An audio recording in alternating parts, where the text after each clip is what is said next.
사랑하는 인천제일교회 성도 여러분, 오늘도 세계의 교회사 걷기로 교회가 걸어온 발자취를 함께 나누는 시간인데요. 오늘은 주 13세기에서 14세기에 있었던 이야기를 나누려고 합니다. 오늘도 하나님께서 허락하신 지혜를 통해 하나님의 그 깊고 오묘하신 뜻을 깨달아 알게 되는 귀하고 복된 시간이 되시길 간절히 소망합니다. 지난 시간에 함께 나누셨던 것처럼 중세의 교회는 종교 생활의 중심이었고 수도원은 경건한 삶의 중심이었습니다. 그러나 부유한 사람들이 수도원에 자신들을 위해 기도해 주길 바라며 기부한 재산들이 날로 늘어가면서 수도원은 점점 더 부유해지기 시작했습니다. 그래서 수도원장은 영적인 책임보다 늘어난 재산을 관리하는 데 더 많은 시간을 쏟아야 했고, 이는 수도원의 본래의 의미를 상실하게 만들었습니다. 그렇게 중세 수도원이 비대해지고 그 기능을 상실하고 있을 때 새로운 형태의 헌신된 삶의 모습이 생겨났습니다. 그것이 바로 공동생활형제단과 백인회였습니다. 이 경건운동의 특징은 수도사와 같은 성직자가 아니어도 평신도로서 구별된 종교적 헌신의 삶을 실천할 수 있다는 것이었습니다. 그런 점에서 평신도 경건운동이라고도 말할 수 있는데요.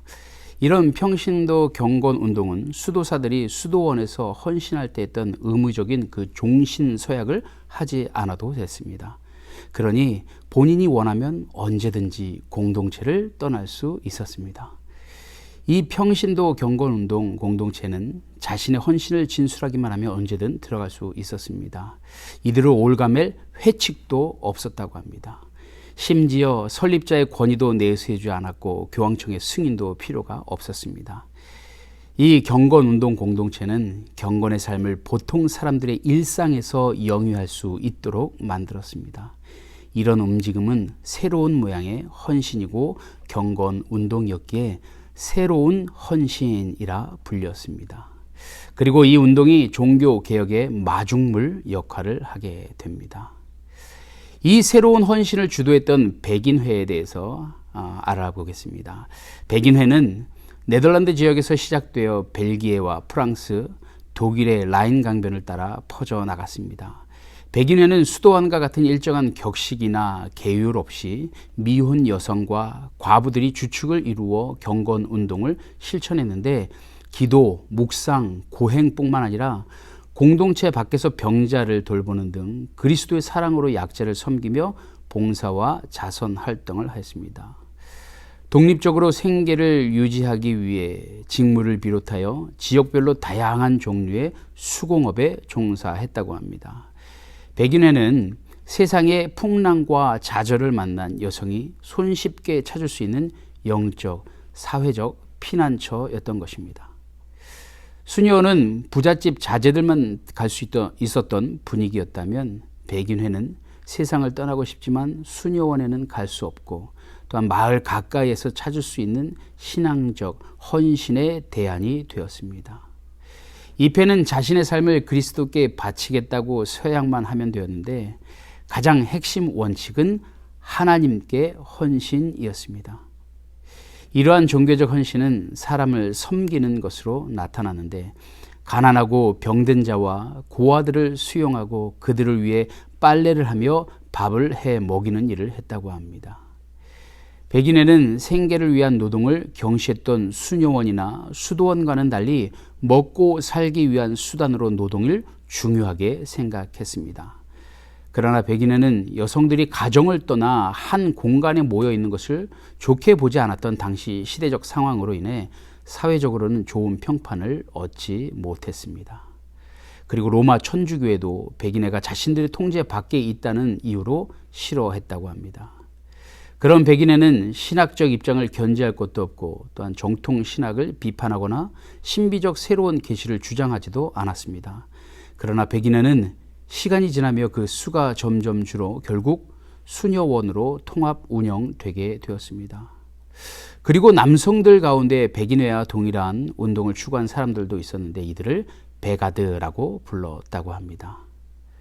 다음으로 백인회가 여성 중심의 평신도 경건운동 공동체였다면, 공동생활형제단은 헤이르트 호르테라는 성직자가 처음 시작한 남성 중심의 평신도 경건운동 공동체였습니다.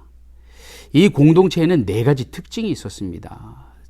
첫 번째로 백인회와 마찬가지로 수도 회칙이나 구속력이 있는 서약이 없다는 것이었습니다. 이들은 로마 천주교의 승인을 받지 않고 단체를 만들었고 회원들이 자체적으로 대표자를 선출했습니다. 한자리에 모여 성경을 낭독하고 자신들의 죄를 고백하지만 누구도 훈계와 권징을 받지 않았습니다. 두 번째로 노동의 목적은 생계였습니다.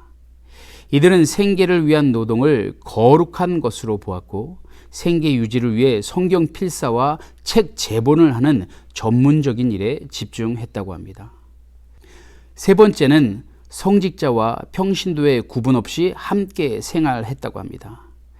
하위 성직자였던 헤이르트 호르테가 서약과 특권을 없애면서 가능해진 일이었습니다. 네 번째는 중도 노선의 길을 걸었다고 합니다. 형제단이 매력적이었던 것은 어느 한쪽으로 치우치지 않았다는 점이었습니다. 재산이 없고 권력도 소유하지 않았고 가난을 미덕으로 추구하거나 재물을 증오하지 않았습니다. 풍족한 세속 도시 주변에 살면서 세상 속에 끌려가지 않고 조용히 자신의 신앙을 유지하며 경건하게 살려는 정신은 좋은 반응을 불러일으켰습니다. 공동생활 형제단이란 이름은 일상생활의 형제단이라고도 번역할 수 있는데 특별하고 구별된 수도원 생활이 아니라 평범한 일상 속에서 경건한 삶을 추구한 형제단이라는 뜻이었습니다. 형제단이라는 말 역시 성직자와 평신도를 구분하지 않고 모두 그리스도 안에서 형제 자매라는 인식을 가지게 만들었다는 점에서 파격적인 경건 운동이었습니다. 이 공동체는 경건을 연습하면서 내면의 신앙과 개인적 체험을 향한 훈련으로 명상을 하였는데요.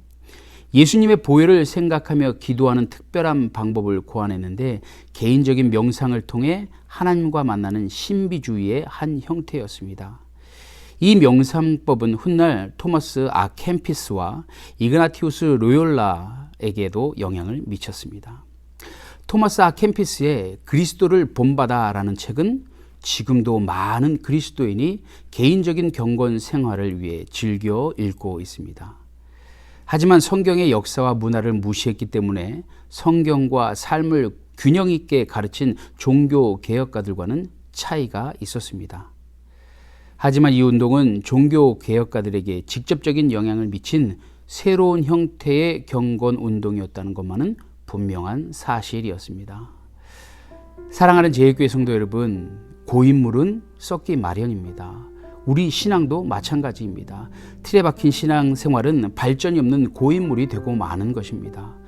우리 믿음이 날마다 자라나기 위해 경건의 훈련은 없어서는 안 되는 것이죠. 오늘 하루도 경건의 훈련을 통해 묵은 땅을 기경하는, 그래서 어제보다 오늘 그리고 오늘보다 내일 더욱더 믿음으로 본이 되시는 제일교회 모든 성도들의 삶 또한 가정이 되시길 간절히 소망합니다.